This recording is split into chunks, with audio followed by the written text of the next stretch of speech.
ఒక ఇంట్లో నలుగురు అన్నదమ్ములు.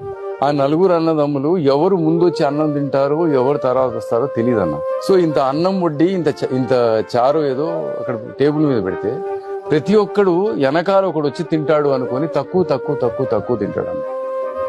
తింటే ఆ అన్నం ఒక మనిషికి సరిపోతుంది.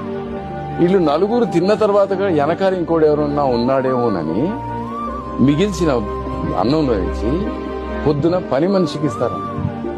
పని మనిషి ఇంత ముద్ద తిని తన కొడుక్కి, కూతురుకో, చిన్న పాపకి ఇంత ముద్ద పెట్టి తన తాగుబోతు మొగుడుకి 7వ ముద్ద తీసుకెళ్తున్నాను. నువ్వు పంచుకున్నంత సేపు నీకు ప్రేమ కలుగుతుంది. You have to learn to share what you have. That's when you become rich. ఒక ఇంట్లో నలుగురు అన్నదమ్ములు.